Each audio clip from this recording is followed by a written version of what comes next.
सल्लि अला सय्यिदिना व मौलाना मुहम्मदिन। हंगामा होता हजरत जय भीम के ये वो मसला कहीं को उठाए हजरत, तुम्हें 2 महीने के बाद भी उठाना था। तुम्हारे जैसे मौली साहब से फितना हो रहा है सो हजरत। बराबर, बहुत सही कहा, साबित कर दिया तो अबू जहल की नस्ल का है, साबित कर दिया। ईमान के लेबॉर्ट्री में जाकर टेस्ट खून का कराएगा, रूहानी नतीजा तेरा अबू जहल तक पहुंचा देगा। तो सच कहा भाई, उलमा से बात करने के लिए इल्म की जरूरत है। सामने वालों के जुमलों को कहां तक पहुंचाना ये लायर को ही नहीं आता, उलमा को आता है। बस फितना उलमा से ही है, हजरत कह रहा है सामने। और यही तो दावत का पैगाम, तौहीद का पैगाम, ला इलाहा इल्लल्लाह का पैगाम लेकर आए तो मक्के के मुशरिकीन मोहम्मद जैसी शख्सियत की दावत को भी कहा, मोहम्मद से तो मुल्क मक्के का हाल खराब हो गया है। अब यहाँ के इन जुमलों को वहाँ के उन जुमलों को टाली करके देखेंगे तो फिर नतीजा क्या निकलेगा, किसके बाप दादा कौन है, किसकी नस्ल के कौन है। सही बात, बेशक। उलमा से अमन है,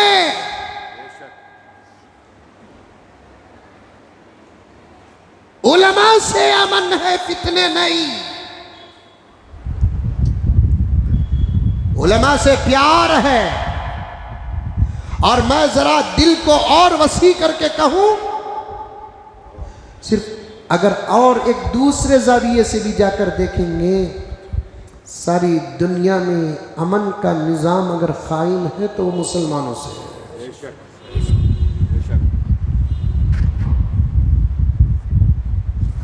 मुसलमानों से है।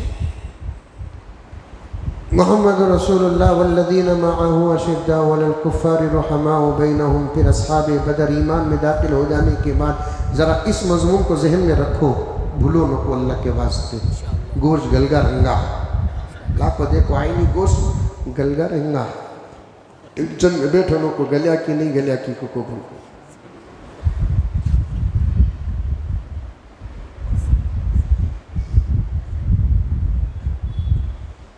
और सारे आलम में उलमा और मुसलमानों से अमन क्यों है, इसलिए कि इनका रिश्ता अल्लाह तबारक व तआला से है। सही बात, किसी और से नहीं इनका रिश्ता।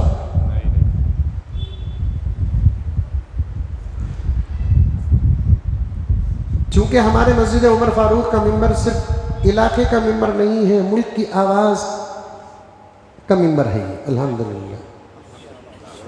और अल्लाह के फजल नबी के सदक़े के बाद जिम्मेदारों की मेहनतें और कोशिशें और उनकी साफ दिली, मैं सच कहता हूँ कि यहाँ हक़ की आवाज़ ज़रूर उठती है। और मेरी सबसे बड़ी तनख्वाह ही मेरे मिंबर और मेहराब की आज़ादी है। मेरी यही सबसे बड़ी तनख्वाह है।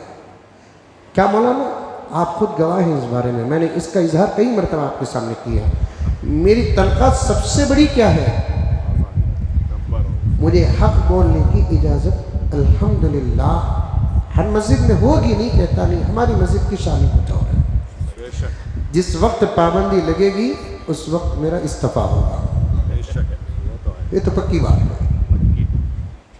लेकिन सलामत रखे हमारे मस्जिद के जिम्मेदारों। आमीन। और मैं सिर्फ इलाके के हालात नहीं, मुल्क के हालात और आलम के हालात बयान करता हूँ। हमारे बुजुर्गों की तवज्जुहात है। अभी करीब में तेलंगाना का सीएम अपनी जोशीली तकरीर में कहा, तू सीएम है भाई, तेरे रियासत के लिए तू अपने इलाके को संभाल, लेकिन मुसलमानों के भावनाओं और आस्थाओं को टच करने की ज़रूरत मुल्क के किसी भी रियासत के सीएम को, तो क्या पीएम को भी नहीं है।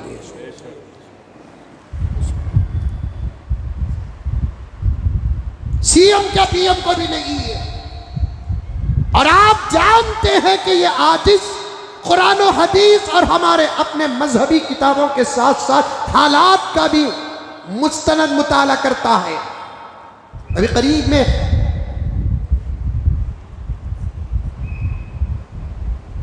एक बात आई हमारे सामने के तेलंगाना का सीएम,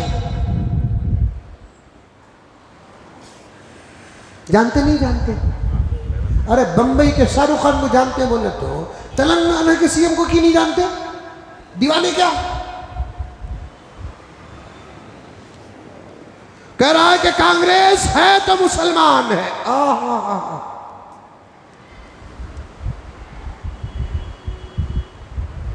हम किसी के सदक़े नहीं जीते, नबी के सदक़े जीते हैं और हमारा सब कुछ अल्लाह है।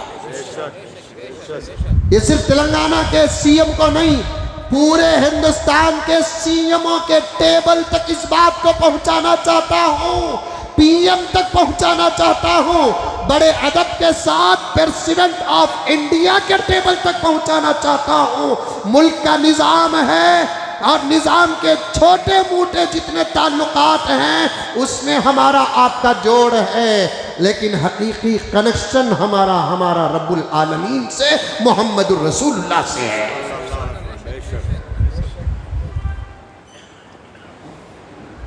कांग्रेस है तो मुसलमान है, ऐसी एक आवाज हमारे रियासत में अब जो डिप्टी सीएम है बनने से पहले भी कहा था, उस वक्त भी मैंने जवाब दिया था, मुसलमान से दूसरे हो सकते हैं, मुसलमान से कोई नहीं, मुसलमान से दूसरे हो सकते हैं, किसी से मुसलमान नहीं। और ये बात एक कांग्रेस पार्टी कह रही है, जबकि कांग्रेस पार्टी के इस वक्त के लीडरान को कम से कम 60 साल 65 साल की हिंदुस्तान की तारीख को पढ़ना पड़ेगा। इसीलिए तो मैं कहता हूँ बार बार, जिसे तुम मजाक समझ रहे हो, मैं हकीकत में इस वक्त तो दिल के खुलूस के साथ खुदा से दुआ भी कर रहा हूँ, मौला अगर मौका मिल जाए तो मुझे 1-2 मरतबा पीएम बना दे, इंशाल्लाह मुल्क का नक्शा ही बदल के रख दूंगा। इलेक्शन में लड़ने के लिए जब तक हिंदुस्तान की तारीख का इम्तिहान नहीं देगा, उसे इलेक्शन लड़ना तो दूर की बात, वोट डालने का भी हक कैंसिल कर दूंगा इंशाअल्लाह। हिंदुस्तान की हिस्ट्री अंग्रेजों के कब्जे से लेकर 1947 तक एक इम्तिहान उस पर होगा, 1947 से लेकर प्रेजेंट जमाने तक का एक एग्जाम होगा। 2 एग्जाम में कम से कम अबव 80 नंबर लेने वाले को इलेक्शन की इजाज़त मिलेगी, नहीं तो घरा में जाको बैठो, नहीं तो आटो, नहीं तो पंडू, नहीं तो टमाटो का, नहीं तो जो तुम्हारा बिजनेस है वो कर लो, जोरू बच्चे रहे तो संभालो, नहीं तो अकेले मर जाओ।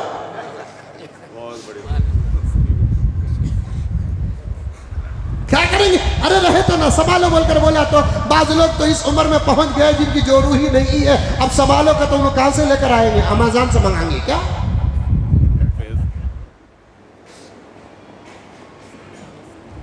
दीवाना उठा मलिदा कुटिया, हर किसी को इजाजत मिल जाती है राजनीति की, तो यही हाल होता है। एजुकेशन नहीं, क्वालिफिकेशन नहीं, बड़ी बड़ी डिग्रियां नहीं हैं, अपने मजहबों को जानते नहीं, अपने भावनाओं को जानते नहीं, आस्थाओं को नहीं जानते, इंसानियत को नहीं जानते, धर्म के एहतराम को नहीं जानते, क्या बोलना समझ में आता नहीं, क्या कहना समझ में आता नहीं, जो चाहे उठपठान कह देते हैं, तो फिर पूरे मुल्क का माहौल गारत से गारत होकर रह जाता है।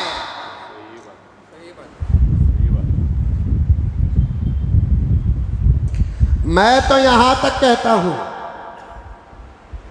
भड़काऊ बयान के फैसले करके चैनलों में डालने वालों, हमारी मोहब्बत को तुम पा ही नहीं सकते, इसलिए कि हमारी मोहब्बत में दाखिल होने का भी एक उसूल है, वो उसूल तुमको हासिल ही नहीं है।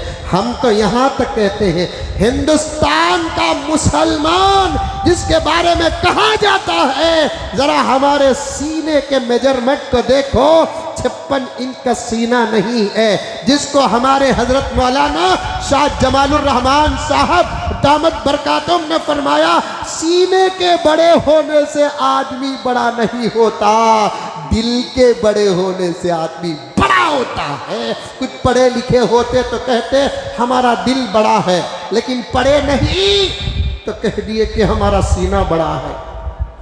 कहाँ पहुंचाया? समझे नहीं समझे? पहुंच गए? आ जाओ फिर वापस वहां रहो को आ जाओ। सीना बड़ा रहने से बड़ा नहीं होता। कितने बड़े बड़े सीने हैं जिनके दिल कमजोर रहते हैं, एक हाथ बर्दाश्त नहीं करते, एक हाथ का अटैक बर्दाश्त नहीं करते। सीने बड़े रहने से आदमी बड़ा नहीं होता, दिल बड़ा होना है। दिल बड़ा होने का मतलब साइज में दिल बड़ा नहीं होना, दिल के जो सिफात होते हैं वो सिफात दिल के बड़े होना चाहिए। अल्लाह वालों की बात ही बात होती है ना। सीना बड़ा होने से बड़ा नहीं होता, दिल बड़ा होना चाहिए। मैं कहता हूं, अब क्या जुमला कहने वाला हूं, जरा हिम्मत है तो हिंदुस्तान, आपको नहीं बोल रहा हूं मैं, जो लोग हमारी आवाजों को का लेबल देते हैं ना, अजरा हिम्मत है तुम्हारा चैनल अगर सेकुलर है तो इस बातों को पूरे हिंदुस्तान के अंदर फैला दो। तुमको खतरा है इन बातों को सुनने से, तुम्हारे ही नहीं होंगे, हमारे हो जाएंगे, इसलिए तुम डालते नहीं है। मैं तो यहां तक कहता हूं, न हिंदुस्तान का मुसलमान कांग्रेस के साए में है, न हिंदुस्तान का हिंदू बीजेपी के साए में है। कोई नहीं, न बीजेपी से हिंदू है, न कांग्रेस से मुसलमान है। इस पूरी इंसानियत को जिसने पैदा किया उससे ये पूरी इंसानियत और पॉपुलेशन और आबादी है। न कांग्रेस मुसलमानों को खिलाती है, न बीजेपी हिंदुओं को खिलाती है, ये तो आपस में लड़ाती है। कांग्रेस मुसलमानों को बीजेपी से डराती, बीजेपी हिंदुओं को मुसलमान से डराती। पॉइंट कांग्रेस मुसलमान भाई वोट हम ना डालना, बीजेपी आ गई तो ये हो जाता, वो हो जाता, वो हो जाता, अपना अकाउंट सेव कर रही है। अब बीजेपी हिंदू भाइयों को बहनों को डराती है, अरे कांग्रेस मुसलमानों को लेकर राजनीति करेगी और तुमको तुम्हारे धर्म से अलग कर देगी। बाबर का दौर था, हिंदुस्तान के हिंदू बदलना तो उसी वक्त बदल जाते थे। हुमायूं का दौर था अलैहिर्रहमा, बदलना चाहे तो बदल जाते थे। हजरत औरंगजेब आलमगीर का तारीखी दौर था, 50 साल का, जीडीपी नंबर 1 थी, पावरफुल राजनीति थी, बदलना तो उसी वक्त बदल जाते थे। अकबर तो इतना सेकुलर था जिसकी कोई हद नहीं थी, बदलना तो उसी वक्त बदल जाते थे। जर्रा टीपू सुल्तान अंग्रेजों से मुआहिदा कर लेते, हुकूमत तुम करो, दावत और तबलीग हम करेंगे, बस हो गया। हिंदुस्तान में क्या होता नक्शा अल्लाह ही बेहतर जानता। और टीपू ने सिर्फ मुसलमानों के लिए नहीं लड़ा, हिंदुस्तान के लिए भी लड़ा है। तो यही डरा डरा कर पूरा बजट खुद, बीमारियों का इलाज नहीं हो रहा है, एजुकेशन नहीं आगे बढ़ रहा है। एक शहर से दूसरे शहर को जाने के रास्ते और वसाइल 75 साल में अब तक हल नहीं हुए। तुम्हें नहीं माने तो भी मुझे कोई फर्क नहीं पड़ता, मैं फिरते रहता हूं हिंदुस्तान भर। और रस्तों का ऐसा हाल है रे बाबा, 4 घंटे का सफर, 12 घंटे। 2 जुम्मा पहले बोला नहीं ट्रेन, तुमने बोला नहीं, बयान में बोला कि नहीं बोला कि मालूम नहीं है। सुबह को रात को आना था, वो 12 बजे ट्रेन शोलापुर को, 10 बजे आना था शोलापुर को, बेंगलुरु पहुंचना था 12 बजे, 3:30 बजे मेरा यहाँ पर प्रोग्राम था। स्केच डालकर मैं अपने सफर का शेड्यूल बनाता हूँ। मौलाना देखिए क्या हाल है कि रात को 10 बजे शोलापुर को आने वाली ट्रेन सुबह को 9 बजे शोलापुर को आ रही है, बेंगलुरु को रात को 9 बजे पहुंच रही है। भाई बहनों, मुल्क आगे बढ़ रहा है कि नहीं बढ़ रहा है? बहुत बढ़ रहा। जापान में मेरे एक दोस्त, उन्होंने मुझसे एक मसला पूछा, हजरत मैं अपने फैक्ट्री के अंदर ही जमात की नमाज पढ़ लेता हूँ, 3-4 को रखकर मैं अगर जुमा पढ़ लूँ तो हो जाएगा। मैंने कहा कि मस्जिद करीब जाओ, भी मस्जिद में जाओ, काफ़ी तादाद होती है, रिवायात मुख्तलिफ हैं, इसलिए मस्जिद चले जाओ। वैसे तो मस्जिद को जाता हूँ हजरत, अरे चले जाओ ना। फिर पूछते क्या, नहीं हजरत यहाँ से मस्जिद जहाँ जुमा होती है 300 किलोमीटर है। मैंने कहा 300 किलोमीटर है? नहीं कोई बात नहीं हजरत, सुबह को 10 बजे निकलता हूँ, 12 बजे पहुंच जाता हूँ। Bullet train. वादा करते करते उतरने का वक्त आ गया है उनका। 2014 में वादा करे। अब याद रख लो मेरे प्यारों, पूरे हिंदुस्तानियों से मैं कहना चाहता हूं, बैठने वाला पीएम हो के सीएम हो, कोई वादा करता है ना, उसका वादा हमारे वास्ते नहीं होता, हमारे पोते या पड़पोते के वास्ते होता।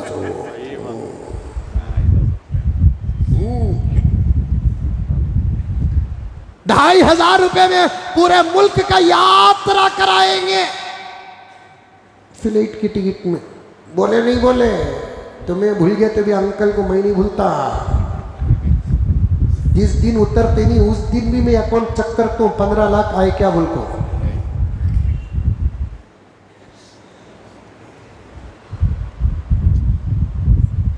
कांग्रेस है तो मुसलमान है। कांग्रेस मैं किसी पार्टी का नहीं साहब, मुझे किसी पार्टी से ना जोड़ो, मैं किसी पार्टी का नहीं। मैं पानी पीता हूं, थूक नहीं चाटता, और पानी भी देख कर पीता हूं। यह पानी भी देख कर पीने का हुक्म मेरे बाप की तरबियत नहीं, मेरे आका का फरमान है। करोड़ों रहमतें नाज़िल।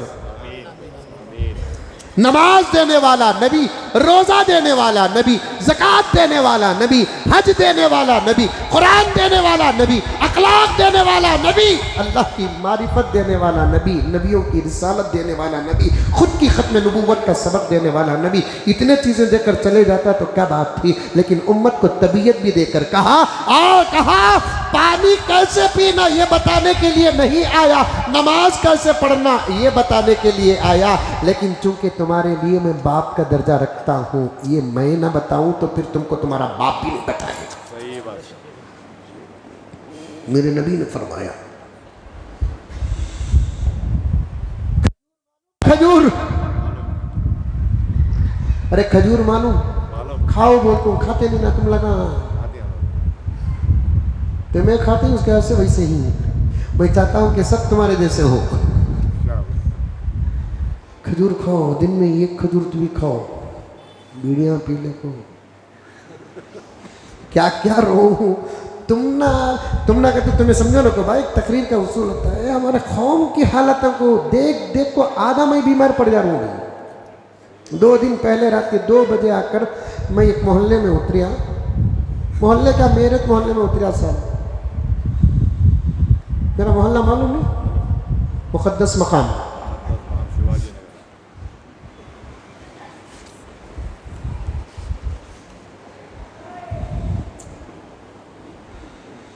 लेकिन उस मोहल्ले वाले जो प्रॉपर हैं उनसे तो कोई गलती नहीं हो रही है। चाय पीने के वास्ते दूसरे मोहल्ले वाले वहाँ आ रही, मैं भी कभी भी सोचता हूँ, एक वक्त रात के 12:30-1 बजे वो रोड में खड़ को चाय पीना, आखिर राज क्या है उतने वक्त को चाय पीने का। उनको तेलंगाना का जवाब देते थे, मैं आ गया, कांग्रेस से मुसलमान नहीं। कर्नाटक के इस वक्त के डिप्टी सीएम भी एक मर्तबा कहा था, मैंने डंके की चोट में कहा, मुल्क का मुसलमान का साथ तुम्हारे है, तुम्हारे साथ, तुम्हारा साथ मुल्क के मुसलमान के साथ नहीं है। मुल्क के मुसलमानों ने तुम्हारे ऊपर भरोसा किया तकरीबन 70 साल 75 साल, और आज तक भी हम तुमसे मोहब्बत करते हुए साथ दे रहे हैं। एक बात मैंने कहा था, अब्दुल वाहिद याद होगी, मैंने उस वक्त बहुत मेरा दिल ख़राब हुआ, मैंने कहा था, और आज मैं तेलंगाना के सीएम तक बात पहुंचाना चाहता हूं कि मैंने कहा था कि जिस वक्त मुसलमान अपना साथ तुम्हारे से तोड़ेंगे ना, तुम ना असम्बली और पार्लियामेंट की कुर्सियां तो दूर की बात, तुम्हारे घरों में बैठने के लिए तुम ना सोफे तक नसीब नहीं होंगे। तुमने 75 साल से हमारा कुछ साथ नहीं दिया, हम साथ देकर तुमको बिठाए, तुमको हमारा शुक्रिया अदा करना पड़ेगा, हम नहीं। ये दोनों बड़ी पार्टी जो समझी जाती है ना मुल्क के अंदर, अपनी अपनी कौम वालों को या अपने अपने दोस्तों को डरा कर राजनीति करती हैं। कोई किसी से डरने का नहीं है। मैं तो साफ कहता हूं, आखिरी जुमला अब्दुल वाहिद नोट कर ले, न मुल्क के मुसलमानों को हिंदुओं से खतरा है, न हिंदुओं को मुसलमानों से खतरा है। इन दोनों को ऐसी पार्टियों से खतरा है, किसी को कोई खतरा नहीं। पहले भी हिंदू मुसलमान का दोस्त था, आज भी हिंदू मुसलमान का दोस्त है। पहले भी मुसलमान हिंदू का दोस्त था, आज भी मुसलमान हिंदू का दोस्त है। कुछ भी हो जाए, हमारी दोस्ती में फर्क जरा भी नहीं आएगा इंशाअल्लाह। वक्त आने पर और भी हमारी दोस्तियां मजबूत हो जाएंगी। ये हमारे कुरान के इशारे हैं, हमारे पैगंबर के इशारे हैं। सब एक हो जाएगा, लेकिन जलील वो होंगे जो बीच में नफरतों की दीवार खड़ा करते हैं। इंशाअल्लाह ताला बकिया बातें आपके सामने आइंदा जुमा अर्ज करूँगा।